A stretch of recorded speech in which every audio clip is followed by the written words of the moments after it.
microphones this week, so that's a big plus, right? Okay, so the program, country schools. One room, one teacher, 9 grades in some cases 8, but we'll find out about that a little bit. And we have door prizes again this week, and we had door prize winners last week. Fran was one of them, Fran Meester. Yeah.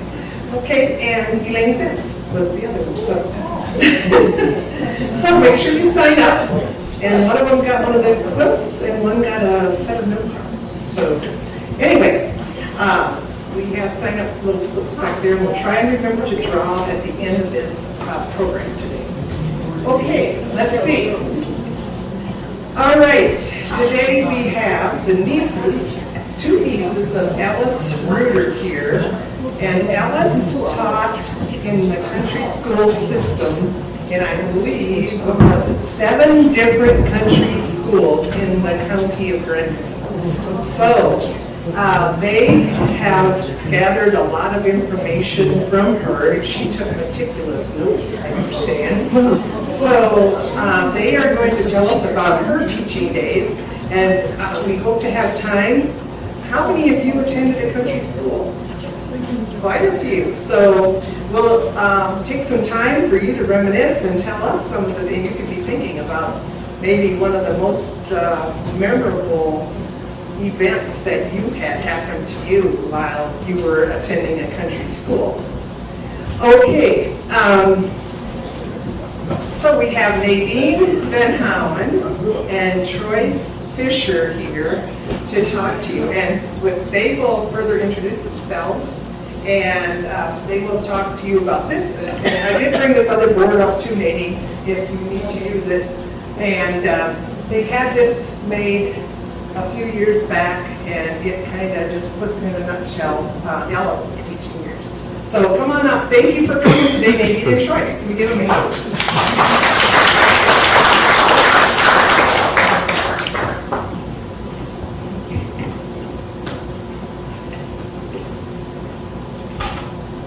Well, I am Nadene Ruter.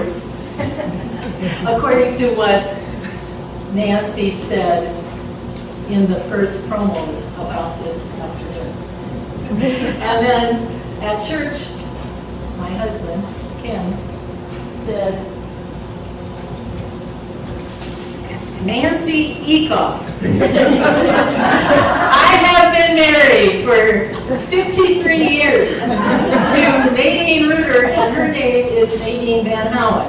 But isn't that the way things are in a small community? You probably know the person better by their maiden name compared to their married name. So I am Nadene Van Houen, and this is my cousin, Troyce Fisher. Her maiden name was Lindemann, Troyce Lindemann. Her parents were Delbert and Hilda Lindemann. They lived on the blacktop going towards Ackley, the east-west blacktop, like across from Bestman's. And Troyce's mother, Hilda, and my dad, John Ruter, were brother and sister. They came from a family of 13. And actually, Aunt Alice was, since she was never married, she always considered her nieces and nephews almost like her own children or grandchildren. So after she passed, Troyce and I were asked to do a program for one-room country schools at a state conference in Boone. So, and at the time, the year after she passed, we had these boards made only because Aunt Alice passed in December of 2017. And the Wednesday before she had a stroke on Monday, Mary Doak from the Grundy Center Historical Society and Alice Bergman, who was one of my Aunt Alice's students, had had met with Aunt Alice as far as they were doing a video as far as for during Grundy Center Felix Grundy Days. They always have a special theme at their historical society, and it was going to be on country schools. And so Mary Doak from Grundy and Alice Bergman from Grundy had come to the nursing home, and they were going to do a video of Aunt Alice a week later. Well, the Monday in between the two Wednesdays, Aunt Alice had a stroke, so she was not able to do the video. So Troyce and I decided we would take information from her notebook, because she had many, many scrapbooks, many, many detailed notes.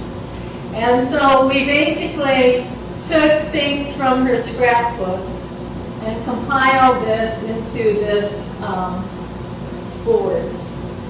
And so there's a lot of things on there that, I mean, these are taken right from her notes. It's her writing and how she shared everything. So she was a teacher at Shiloh number 3, German number 5, Colfax number 2, Shiloh number 9, which was also called Pine Creek, German number 7, Palermo number 4, and Shiloh number 4. So that's a more comprehensive board, where this board basically pertains more to the Grundy Center School District and where she taught as far as country schools in Grundy Center. So Aunt Alice always took pride as far as in her being a one-room country school. And I remember Rodney Dieters, Tammy's father, had Aunt Alice for a teacher. And when I would talk to Rodney, he would say, boy, was she a mean one. You had to behave or else, you know.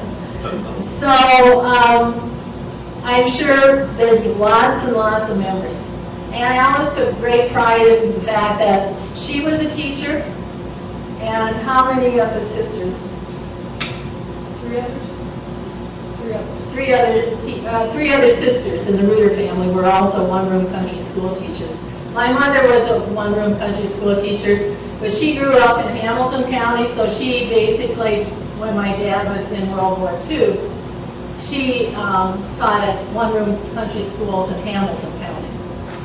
And some of the artifacts that are laid out on that table back there are what I found as far as my mother's stuff. She also took great pride.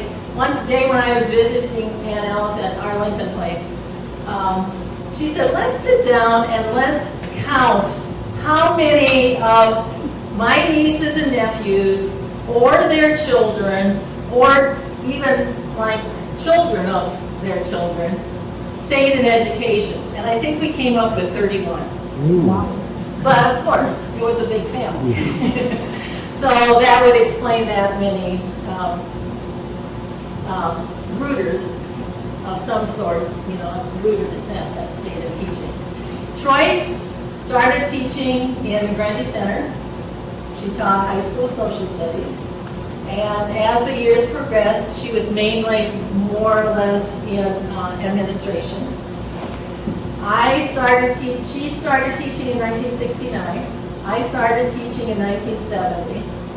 So between the two of us, we've put our years into education. We wouldn't trade them for the world, because you just feel like you do so many different things for others, and especially for kids.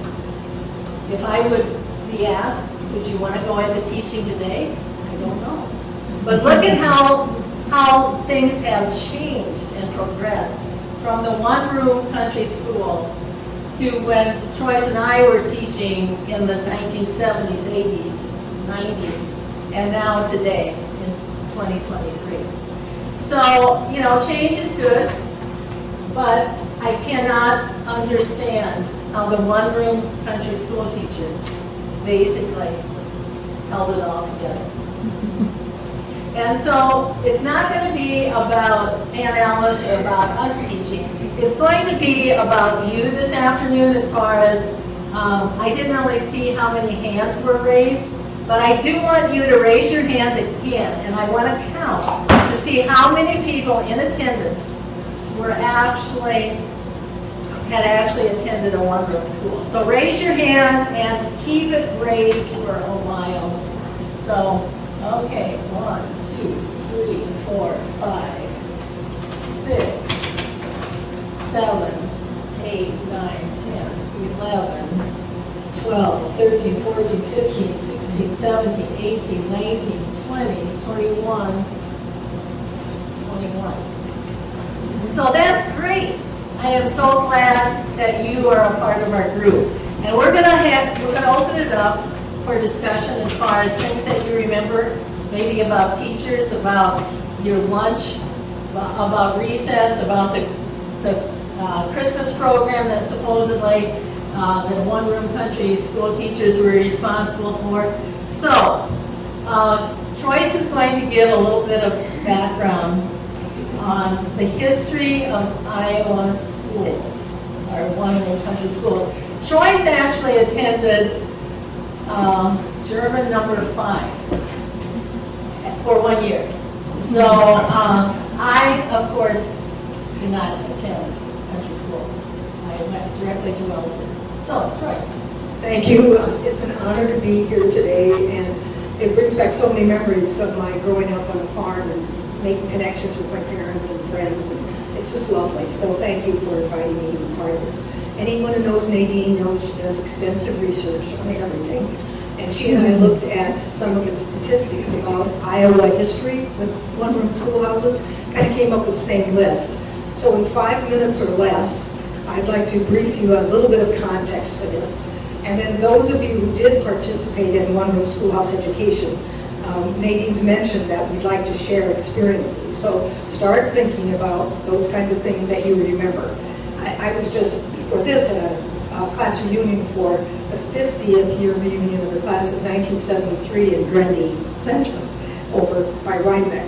And it's humbling to know you walk up to somebody and they do introduce themselves with their family name instead of, who are you? And I'm always taken aback when they say, do you remember me? Help me. So if some of you knew my parents, help me, because I'd love to hear stories about them. So you know that Iowa has this proud history of being #1 in education for a number of years. We became a state at the end of December in 1846. And before that, we even had 400 operating schools in Iowa before we even became a state. Then, 10 years later or so, the legislature passed a bill creating these civil townships. So then we had all the townships, and they specifically said we carve out some land for a one-room schoolhouse. And then they made the laws that said, okay, in order to support that and pay a teacher and pay for the upkeep and all the incidentals of the curriculum and so on, we would have taxing authority. So that started in 1858, although schools in town could be independent from those townships. So the idea was nobody would travel more than 2 miles to a school.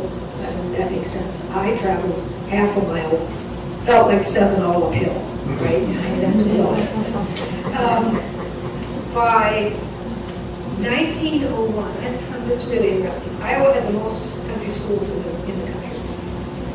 12,623, or about 100 per county, which makes sense when you think Grundy County had 14 townships and there were 9 schools per township. So we alone had 126 schoolhouses. But that sounds like an incredible number. But again, Iowa was leading the country and making sure that our electorate was, let's see, what did we say? We created public schools so that democracy could flourish, and that was Iowa's calling card. So in 1942, they called civil townships. As the schools, kept going, but primarily before the country schools were officially solidified, most of the teachers were male. But then as wars came and more agriculture obviously was developed, then of course there were a lot more women. So in the 1950s, the legislature required mandatory attendance at high schools. Now I don't remember that exactly. So those of you who had some country school experience beyond kindergarten, there was only one in my class in kindergarten, you'll have to weigh in on this. And when did they, because my dad had an 8th grade education and it stopped there. Most farm boys, I thought, had that. So start thinking about that when we ask you to participate in all this. And then in 1952, townships were absorbed by counties. So in 1966, legislation was passed to close all of the one-room schools. They finally said, can't do it anymore. A number of us went to town school before then. In 1967, that was only a year, the last one-room schoolhouse closed. But now, according to Nadine's research, there are still nearly 3,000 repurposed one-room schoolhouses in Iowa still standing.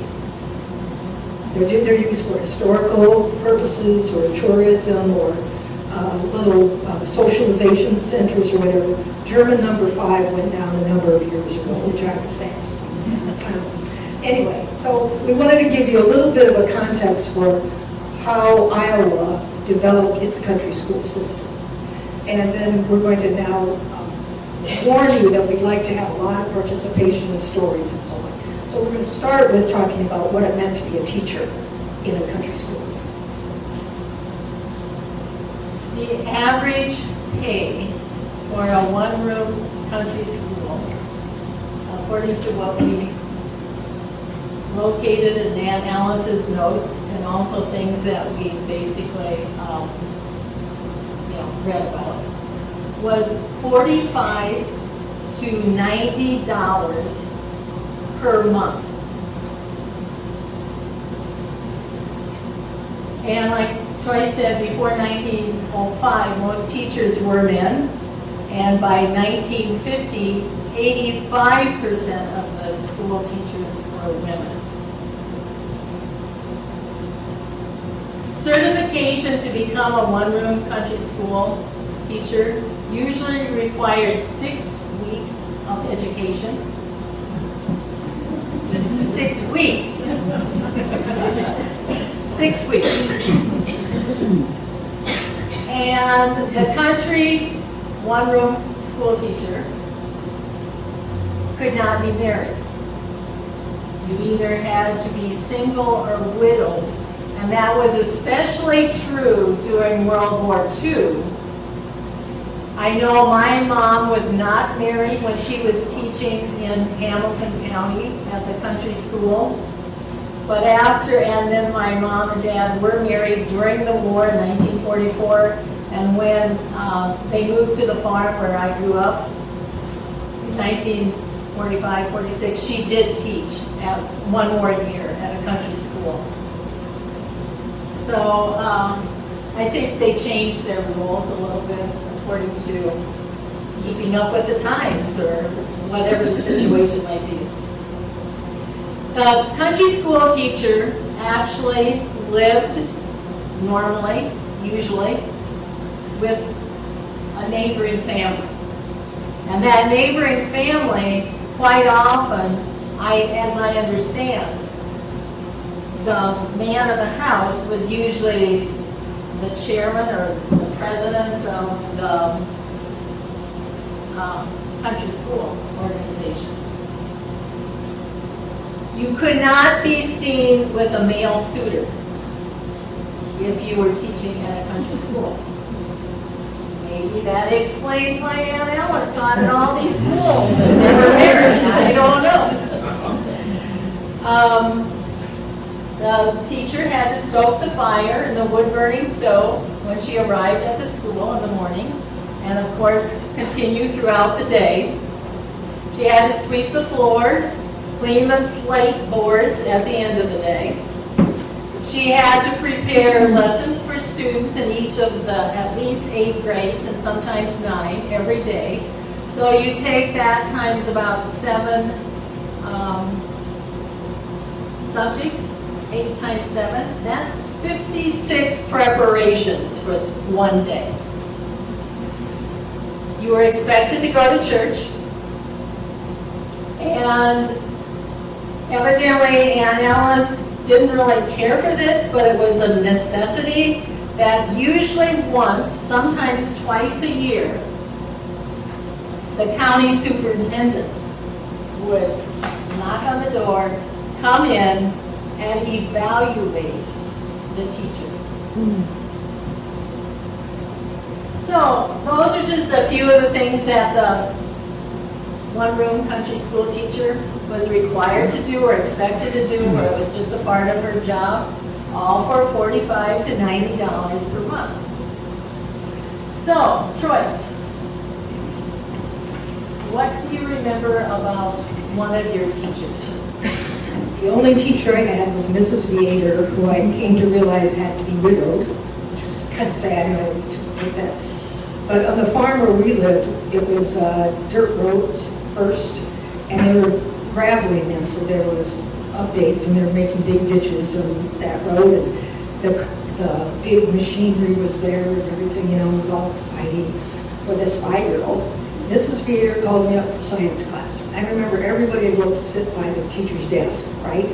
So I was up there, and she said, "What is a caterpillar?" And I said, "Well, it's this big machine." And she looked at me like, "What?" You know, I mean, it was innocent. I don't mean to, you know, criticize her, but in my world, the caterpillar was the big machine doing. She said, "No, I mean the bug." What's the bug? But that just stuck in my mind. I remember that from being just 5 years old. You know, how formative those experiences can be. So that's a memory that I have. So Nadine, what do you remember? Of course, I didn't go to a country school, but one of the things that I remember from in school and also as I taught were mottos that were maybe across a bulletin board or across a chalkboard. And when I was teaching, the motto that I still see, it was probably as wide as that shelf back there, long. And it said, "Respect differences." And that the mottos evidently were something back then also, as far as in one-room country schools. Because over here on this particular note page from Aunt Alice's scrapbook were models. And so I'm just kind of wondering if maybe you remember some of those models that might have been hanging in your schoolroom. One of them was, "Let us all do our best today." Very simple, but to the point. Another motto was, "Be clean."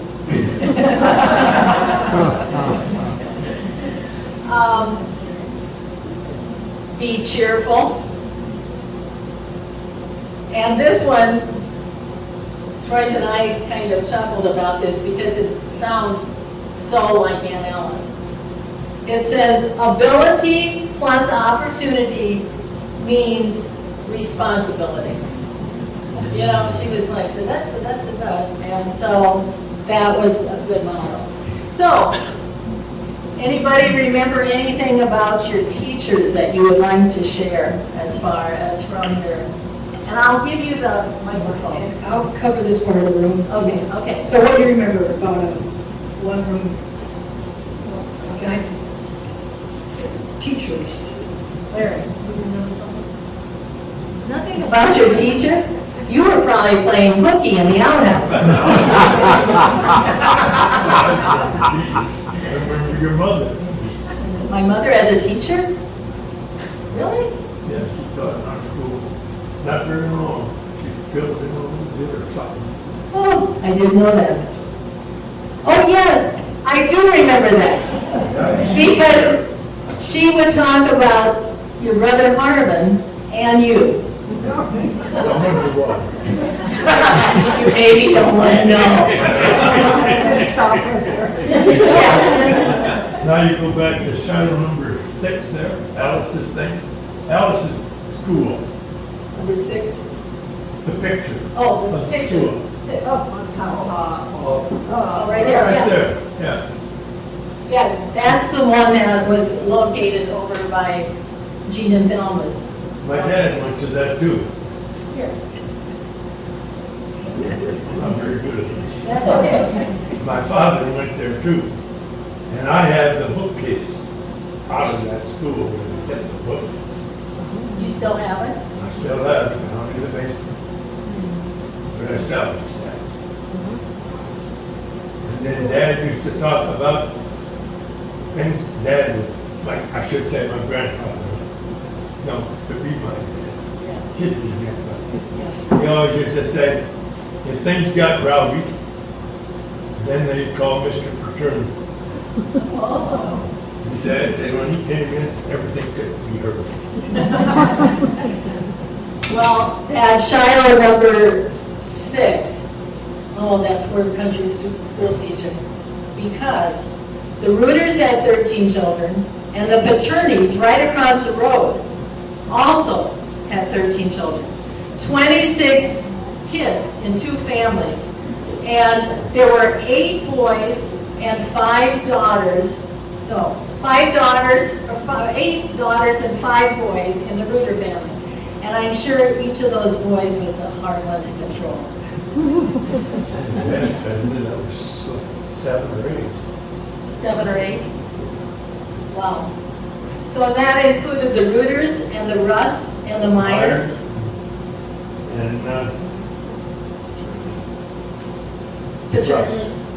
Rust, yeah, Rust, Ruters, Paternis, and Myers. Okay. Yes, Jean. I just had a comment when you're talking about the teachers. My mother, Mrs. Button, lived on here at Wellsburg. She had the 6 weeks education when she graduated from Eldora. She went to high school in Eldora, graduated, had 6 weeks, and then she evidently wanted to get married. And so she couldn't teach then. So she didn't teach for years until I was probably maybe junior high age, and she went back to school. You could teach, and she got her education for teaching from day classes and night classes of Drake at Marshalltown, and got a 2-year certificate because they could teach after they had 2-year certificate.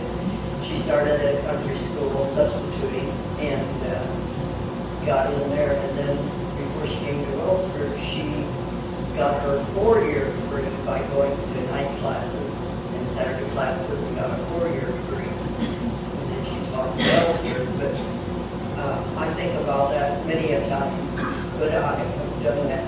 But I was the last one of the family and to be home, so that's when she did her education. That's the teaching. Then I went to country school, and it's a house now, or Maurice Court. Yeah, lived in, and his wife is still living in it. It was a quarter of a mile. You either walk or rode your bicycle. And Joanne, I would assume she's going to have a lot to say. Joanne and I spent a lot of time. We started school together. I came the year of my kindergarten year in March, because farmers moved in March. And my folks moved up there to Melrose number 2. And we started together, and we went all 12 years of our education together. So we kind of know each other a little bit. I was the instigator of most of the problems. Joanne wouldn't do that. I have a lot of comments to make about going to school. And the recitation bench, you remember the recitation bench where there was a bench up in front by the teacher and then hinged up, and that's where you held your class. seat, her desk, and went up for class, up to the recitation bench, and that's where she, but I remember teaching, I taught, no, I shouldn't say taught, I helped children read that were younger than me all through the years as we went through school.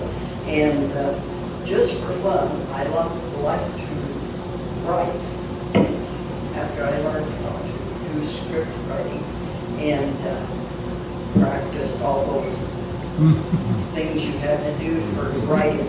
And so I wrote pages out of my science book and just wrote it on paper. Just wrote it. But today that isn't what you do. You punch. I had your mother, Jean, Mrs. Button, as my first grade teacher, and I dearly loved her. She was a good grandma teacher. Yeah, she was. She was. I had a boy in my class.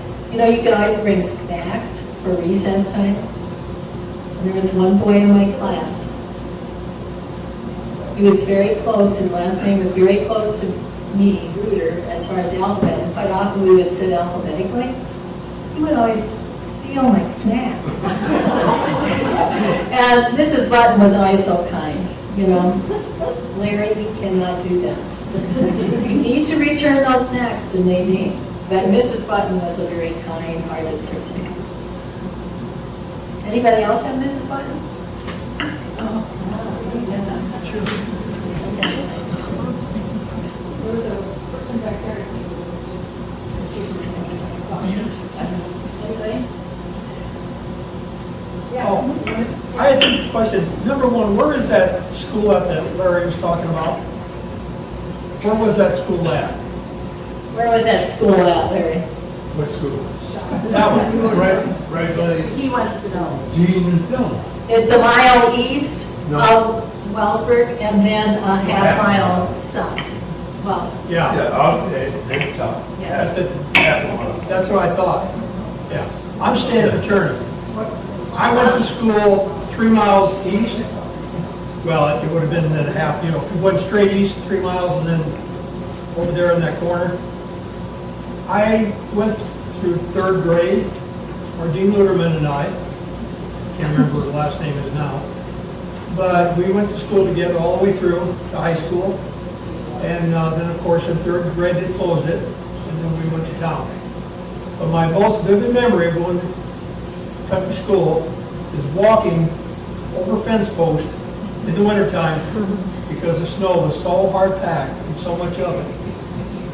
We lived right along the road there, but we still, what the heck, why went not? through the you know? field. You went through the field. And we always waited for Kent and Norma Johnson because they lived another half mile up. And we meet up with them, and there we go. And it was cold now, too. Oh, yeah, we walked. Yeah, right.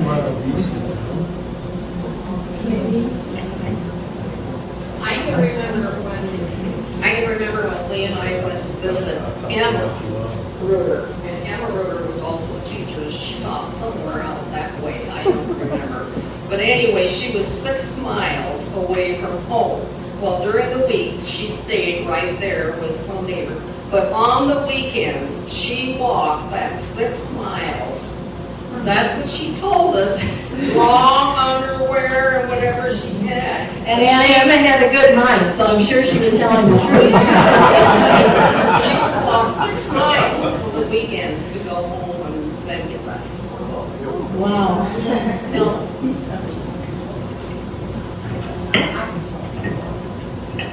Well, anyway, speaking of Emma, Alice was our, well, I was married to Alice for quite a few years, so I got to hear a lot of these stories. And she walked, okay, I'm going to backtrack a little bit. When I was, I don't know what the exact age, maybe between 8 and 10 years old, I visited my cousin, Rita, who lived about a mile and a half from, 2.5 miles north of my brother. And Rita was a student of ours, sat at that brick schoolhouse that's out there, 3 miles from, what direction is that? Out there. Real nice schoolhouse. So I visited school there one time. Alice was the teacher. And I I don't remember very much, but it was fun. I really enjoyed it. And I don't remember Alice as ever laughing at us or anything like that. You know, I think she was just a stern gal, but that was always a fun experience. But this really reminded me of the walking. We walked to school, and then Alice told me that when I was a neighbor here with Alice, that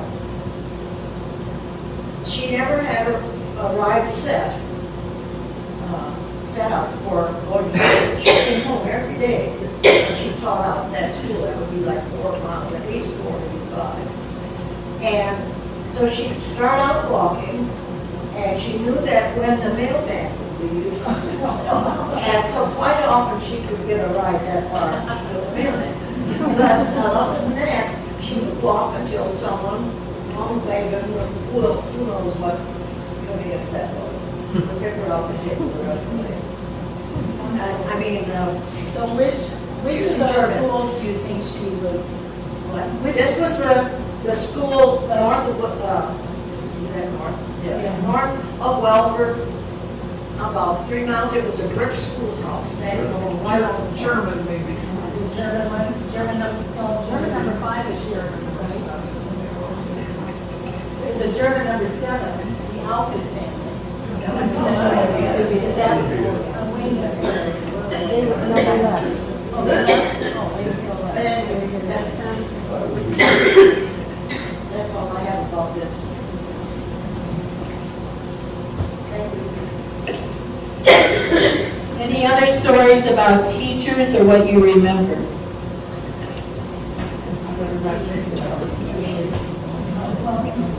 I'll hold it for you. Words don't always come out when I want them to. I have something probably that nobody else does, including you, of Alice. She taught in our school, number 3, child number 3. This is before I went to school, 1932. And when my folks died, I found a letter in their desk from Alice Ruter. So I still have it. I showed it to Alice.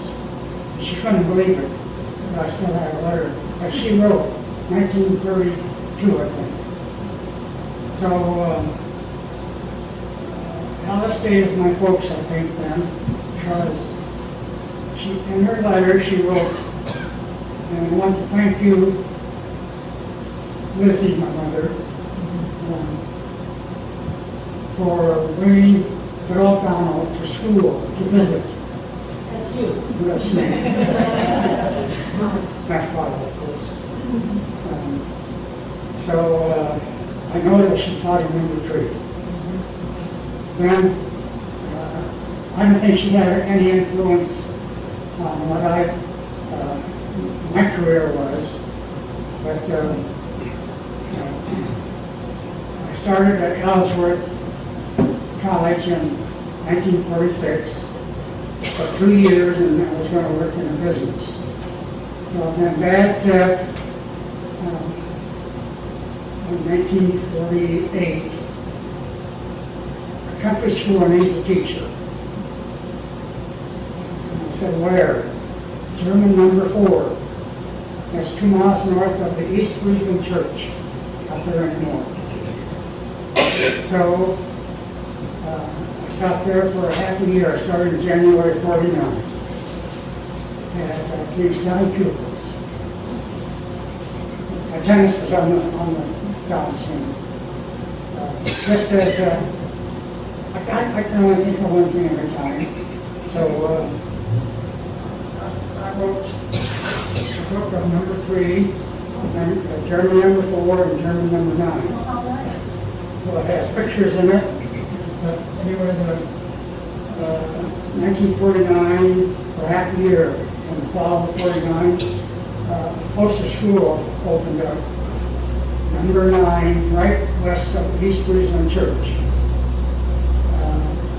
There were openings and just some names. So I taught there for almost 2 years. Almost, I mean, in May of 1950, April of 1951, I got my draft notice. And I wrote the Monday draft board, if I couldn't have a firm or extension. I only had 1 month left to teach. And they said they probably can't get a teacher for 1 month. And we'll have to go, after that. So they allowed it, but that resulted in my going into service all by myself. Otherwise, Randy County would send 10 to 15 fellows at one time to Des Moines. So, let's see.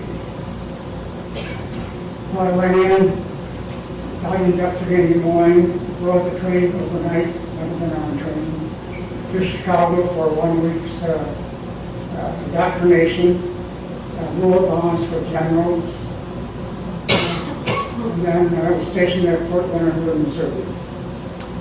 So then,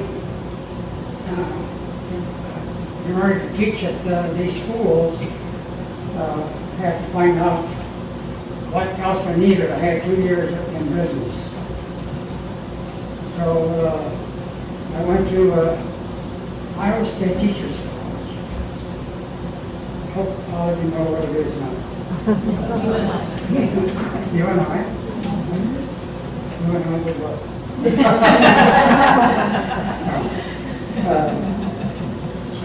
So I found out I only needed 1 quarter of work.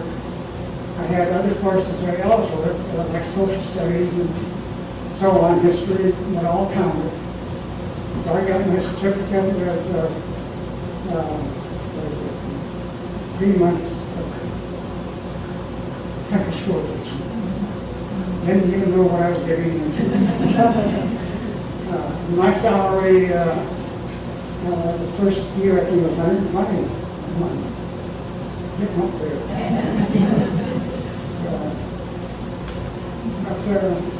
Then ice cream cones cost 5 cents. Gasoline cost 15 cents. Not $3.50. And so on. That's neither here nor there. Well, then after service, in 1953 I was through, and well, I found out that I had a GI Bill of Rights coming. So I thought, well, I might as well take advantage of it. I wanted to be a teacher, but I didn't want to teach in country school because there were none. They all closed in 53 or so. Ours closed in 1953, and I have 2 cousins here, Alma, Kevin, and Eileen Murrah, who went to number 2.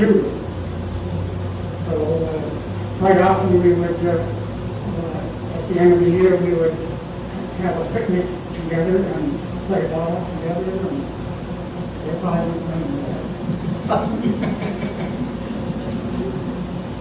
So then I went to, again, Iowa State Teachers College, and since I had commercial education, I decided to teach business in high school.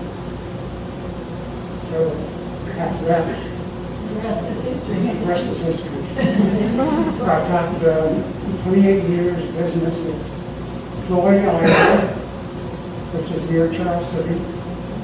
I went to church in Charles City. And then 2 years there, and the rest of the time in Rockville City. Not Rockwell, Rockville City. So that's a lot.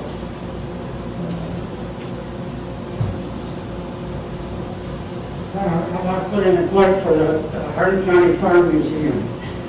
I also wrote a book about the Farm Museum and how farming used to be done with horses, including myself. So I'd like to ask, how many have to pick corn by hand?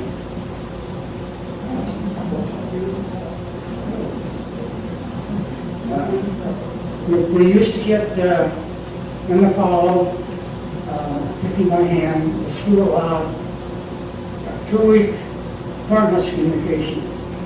I don't know if we ever had to make it up. But I had to pick corn beyond the 2 weeks, for 6 weeks. So then, I don't even know if I have to make that up or not. I still pass. What time of the year was school out for the summer in country school? Was it the first part of May, middle of the Early May. Early May, probably. Early May? Yeah. Okay. I wanted to add something to Don's. I wanted to add something to Don's meetings here, and Larry probably remembers this. When I was in one of the very low grades in country school, my first language, of course, was German. And with the war going on, teachers said, you can't speak German because that would indicate that you liked the German or the Nazi or whatever. That part of it just really floored me because Mother and Dad spoke German. And if they didn't want you to know what they were saying, it was High German. So, I think Joanne probably remembers that too. Oh yeah, that's what I thought. There's quite a few of us that were graduated in the year 1953 out of country schools. And the picture that's up there, we were going through that a little while ago, and there's quite a number of the people that are here today that graduated from country school in 8th grade, pictured on that. I don't remember having that picture taken. I really don't. Do you? Yeah, when we all graduated, we had to go to Brandy to take that test all day. Oh yeah, I remember that, yeah. Before we left that, we have this picture taken. I bought mine. I don't know how many of us are on it. Yeah, there's quite a few of us on there, yeah. But a couple of things. We walked to school too, and I think Bernice did too.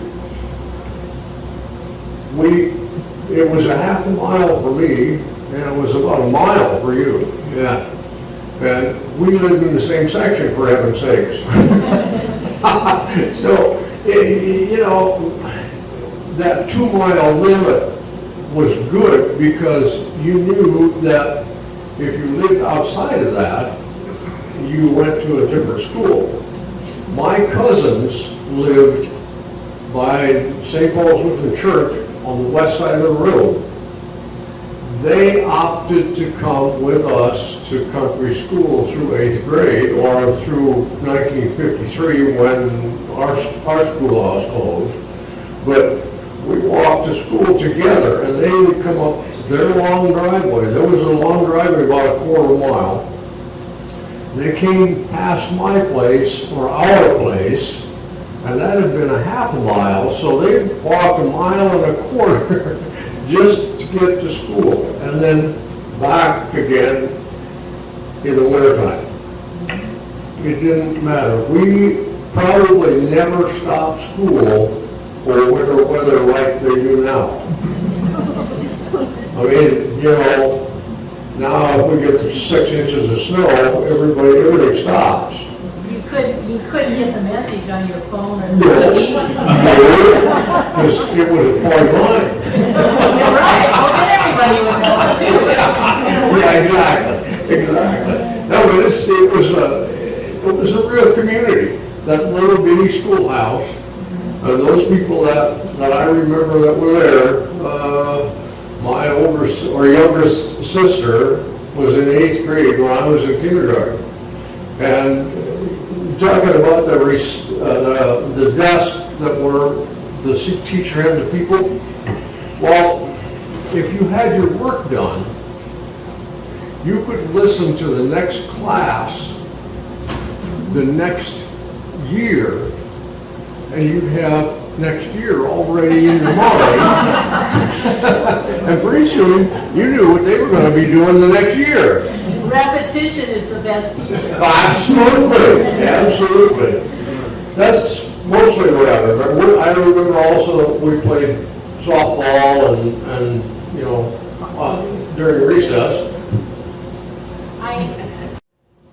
I understand that there was a rural school festival, which Aunt Alice wrote about that in her notebook. And I think Thelma maybe was the one that Aunt Alice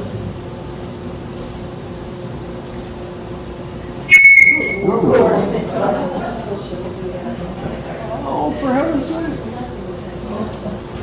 Aunt Alice was so proud of this, because I think it was when she was teaching at the Pine Creek at Shiloh number 9. I think that's in 1939. Yeah, that must have been it, because I think the school festivals were, and it was a competition between or among various rural schools. And when she was teaching at Pine Creek, her students won this. And evidently she had it. I mean, when we cleaned out her house, we must have found it. And she was so proud of that trophy. And somewhere, Shiloh number 9 wins trophy at festival.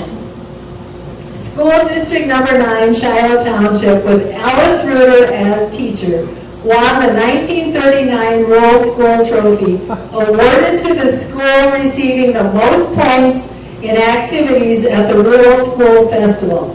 The trophy is a beautiful silver cup, 19 inches high, and bearing the inscription, Grundy County Rural School Festival, 1939.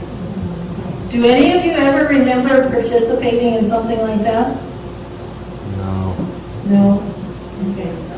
Well, here's proof. They did it, 1939.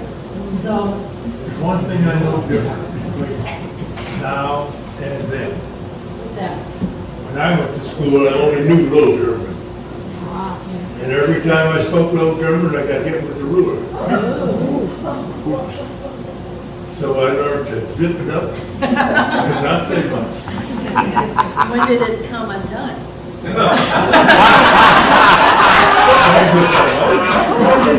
When did it come undone?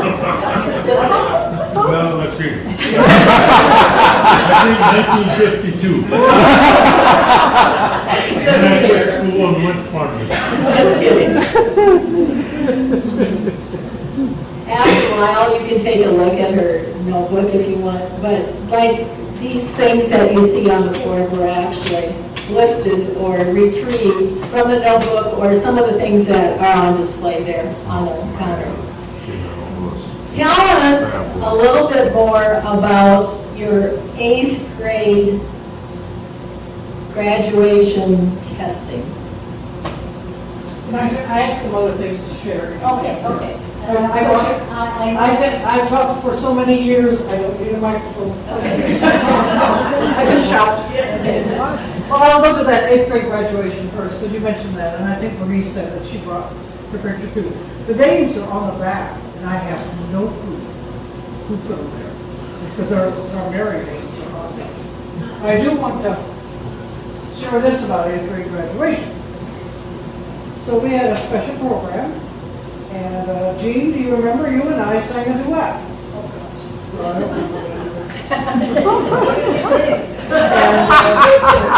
And there was a quartet by Ruth Juding, Carol Denai, Iona Denai, and Karen Denai. And I guess that's about it there. I remember what I wore. Yeah, I do. I have to share something interesting on here, because the 8th grade exams that we took, I don't remember a question at all. I have no clue what they were. But this is interesting because of this entire graduating class, the top student, 96th percentile, Jean Buck. Right. In the 95th percentile came Harlan Rickenow, me, Eldon Harms, and Maurice Meester.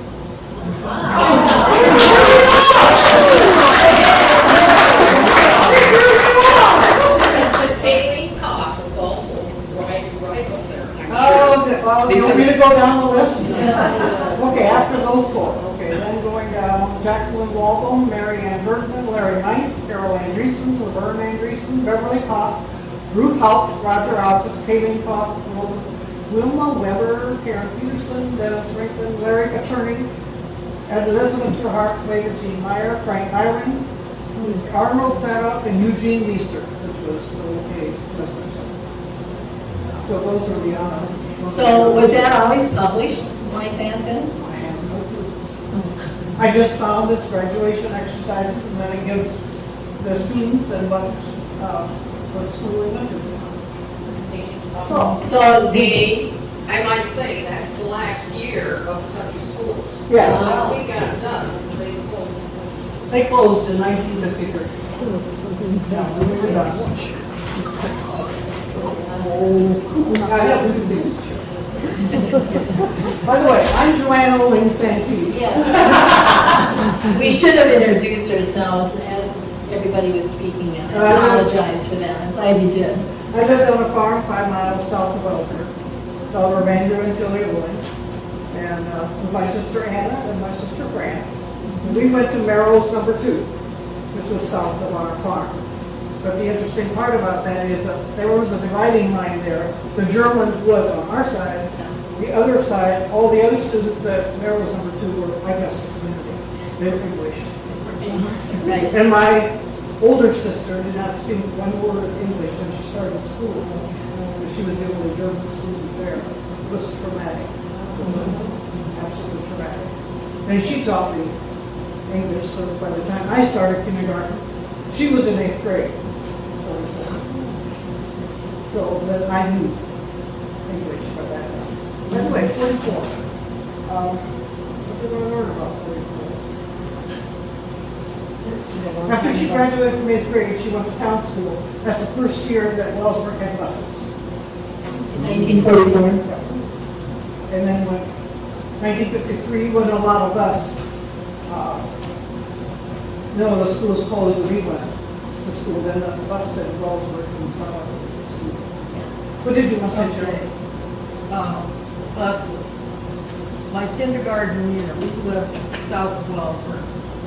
My kindergarten year, Dad had to bring me to town to go to school every day. The next year, first grade, we had school bus. Oh, you had school. Bus number 3. I still Oh, remember that. Okay. And I imagine kids behaved better on buses back then than they do today. It about killed me one day when I had to help watch kids on a bus. I don't know what kind of habits I ever had.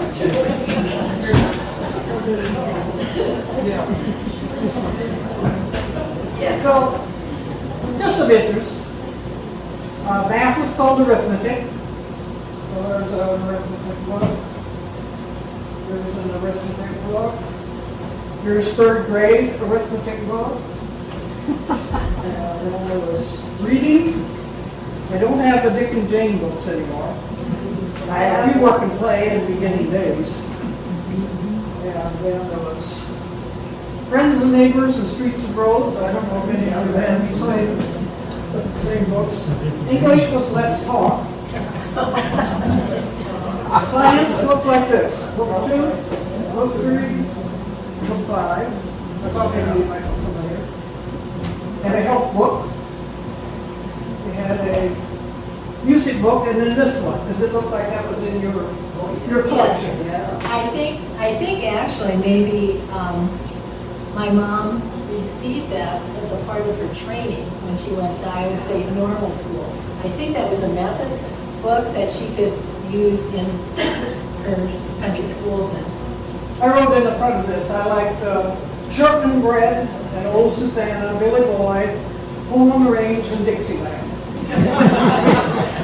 Your all-time favorites. An old geography book, Macmillan, and an older one, copyright, 1930. You want to know what the land was like at that time? There it is. And then, it's a nice workbook. Math workbook. Didn't like those. Another number book. Any of these look like the ones you had? Palmer handwriting? Oh, boy. Yeah. Yeah, these are all Palmer handwriting books. And what is handwriting today? Handwriting. Yeah.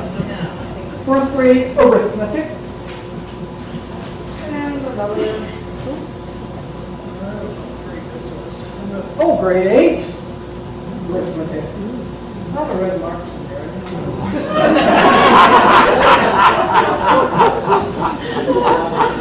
Spelling.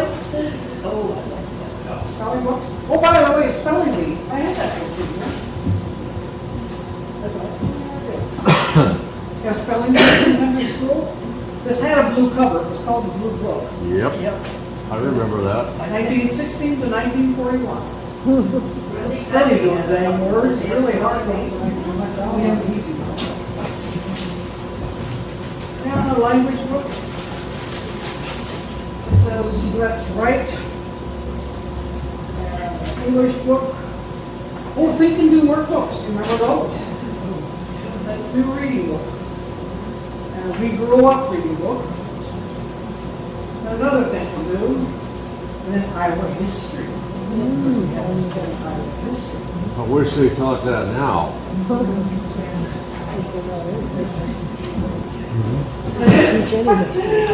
this in here because for some reason or another, this coal shovel is at my house. But it was at Melrose number 2 school.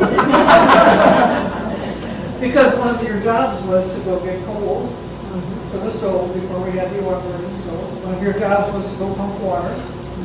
Put it in. Well, my older sister said it was they drank all out of the same dipper. Yes. I had a cooler for that. We had bigger cups. But the water you wash your hands in was the same water in the basin all day long. You drank out of the same ladle. Yes. You drink out of the bucket. Putting up the flag was another one of the jobs. Can't remember what else. You remember going down the slide on wax paper? Oh, yeah. From your lunch sandwiches? Oh, yeah. What else did you do? We had to walk to the neighbors to get water. Yeah. Before school started. Yeah, we didn't have a well in school. We didn't have any water there. And the outhouses, have you talked about the outhouses? Yeah, There was no running water or no? What else do you have? Something else? Pardon? The games at recess, what did you play? She said pom-pom. Oh, yeah, you kicked the can, ran over and over, Yankee over the schoolhouse. Yeah. Box and geese and whatever. We also had a numbering system to get the teacher's attention. If you held up one finger, I think it was go to the bathroom. 2 was you wanted to speak to somebody. 3 was get a drink, no, forgot that one. 4 was go to the library, 5 was ask a question, something like that. Oh, you didn't have any fingering system, Larry, you're looking at me like that. Yeah, we did. You mean you had bathrooms? Pardon? You had bathrooms? No, You had what? you had to go to the restroom, we had to go to the toilet. The Out. outhouse, which you did fast to the We had left. this excuse to go there.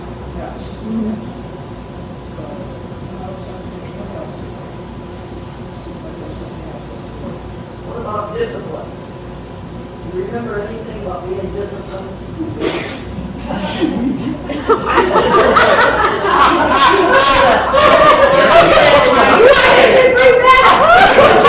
We had this tray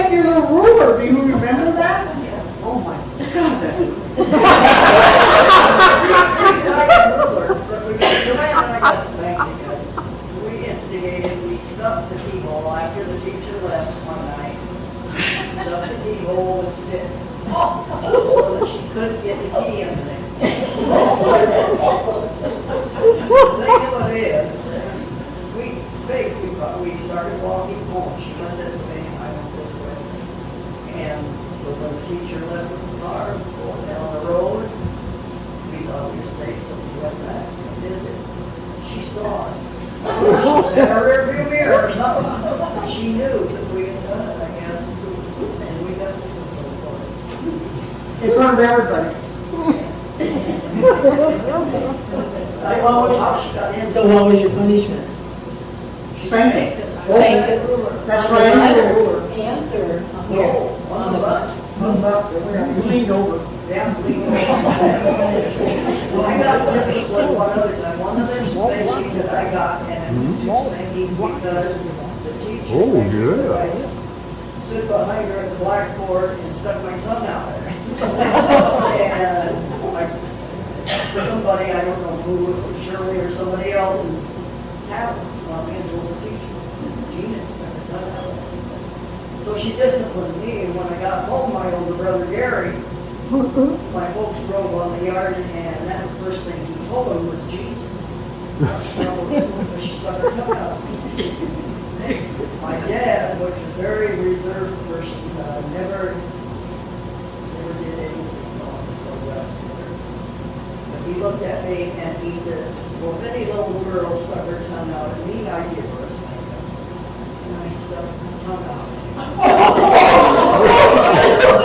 And he had, my mother said he had to give me a spanking. He was a man of his word. And he gave me a spanking because the teachers, that's in the day when the parents stood behind the teacher.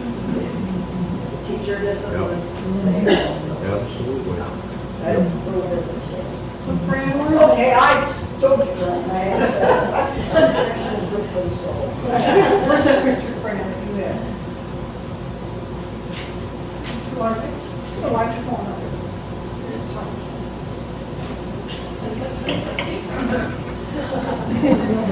Well, and when the school closed in 1953, we had this composite picture made of all the kids in our class, which was kind of different, because I don't think a lot of country schools did that. But I will just name some of the, and maybe you know these people.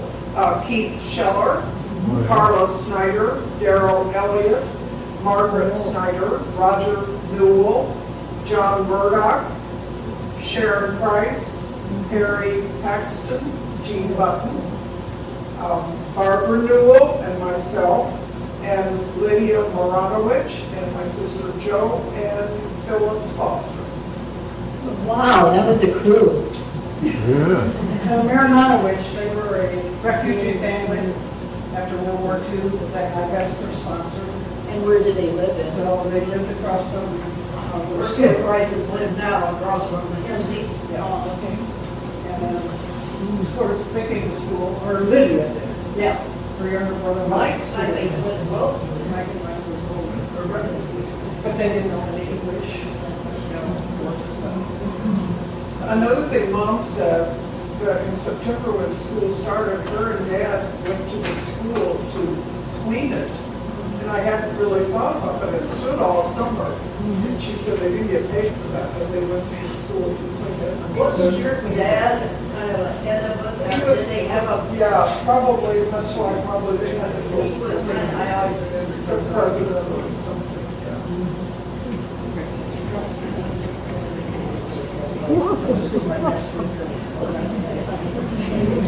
Okay. Any other memories? One last call for memories. I don't have a memory exactly, but I would like to ask a question here. We read that a lot of the schools got their names either from perhaps Civil War battles, and I wondered if Shiloh was named for that, or Heritage, you know, German, I mean, it was German in the fund, or obviously nature. But how did these schools get their name? The Shiloh Township, I looked it up. Shiloh Township, I looked it up. There's a Shiloh, Tennessee. And it was at that time when the school opened. So they named it Shiloh after the Shiloh Valley, Tennessee. That's what I wondered, a lot of war, Civil War battles and heroes and things like that. It's different. Okay, I hope you'll continue to hang around. We have apple crisp for doing an apple thing.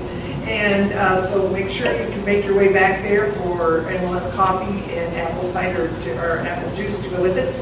And so hang around, share your memories, but we will try to bring this to a close. Thanks so much, Nadene and Troyce, for getting the ball rolling here. I will make just one comment about the German, because my dad moved away from here probably in about 1925, and all he knew was German. And he had gone to school probably in one of the Shiloh, I'm guessing maybe Pine Creek, I'm not sure. He grew up at Manley Baker's house, so whatever school was closest, Pine Creek he probably went to. Anyway, they moved to Kanawha, which was also a German town community, but they spoke no German there. It was English then already in 1926 or so when he moved there. And he would run home from school because he and his brother couldn't understand what was going on, and they were scared. So the whole German-English thing really made an impact on the students. And I think several of you mentioned it, so I thought I'd just add that in. But anyway, okay, so, somebody you want to do the drawing, Marcia? Just draw two names out of there, and we'll,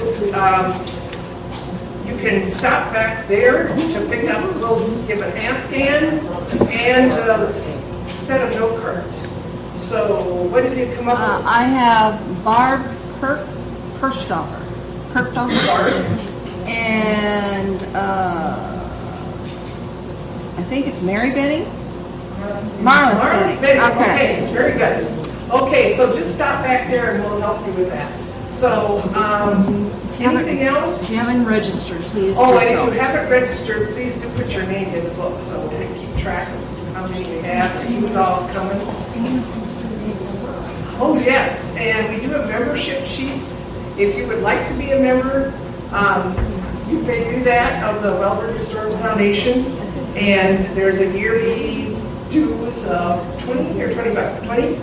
And that includes the house if you're married, your spouse also. And so we, of course, this renovation took us funds that we normally weren't intending to do really this year, but it all came about, and so we do have extra expenses. We also did a landscaping project over at the museum that ran around $3,000, something like that. So we do have a few different expenses this year than we typically would have. So of course we'd appreciate your membership or a donation. That would be great. There's donation jars around here too. So thank you very much. Oh, thank you. Yes, next week, we usually go every other week on the programs, but next week, Volkoff, Don and Denny Volkoff are coming to do one on the Volkoff 21. There were 21 kids in that family from 2 wives. And they also ran the Volkoff Cafe, if you remember that, which was underneath the old post office. And so they'll be coming, and they are asking that if anyone has any pictures of the Volkoff Cafe, please dig for them and bring them. They only have 2 photos, which are on that poster that's in the window over there, of the Volkoff Cafe. And if it's not, it doesn't have to be when it was run by the Volkoffs. There were several different people that ran that cafe. So if anyone would have a picture of that, and if any of you brought pictures along or things to share from your country's school experience today. Yes, please. Yes. Yes. Well, they have of the inside of it, they have one, do you guys remember it? It had the little bar stools there. When I saw that picture, immediately I thought, yep, that's the Volkoff Cafe. I can remember it very well. Because when we started high school, we didn't have cafeteria, so we run from the school to the look off the bank. Okay, so come back next week, share some more memories. It's all great. And Sam's pie, 20 cents Yes, pie. So are we Sam. having pie next week? And yes, we are, we're having pie next week, because that was what Sam Wilcock was known for, making his pies. His son remembers the phone ringing off the hook on the mornings of funerals, because he would make pies for funerals. So anyway, I froze, and I don't know, that's what Don said when he, yes, Donna. I went there several years in high school Yes. on Saturdays and Okay, so it's always great to remember back to different times. And thanks again for coming. So I think that's all we have for today. I remember. Okay.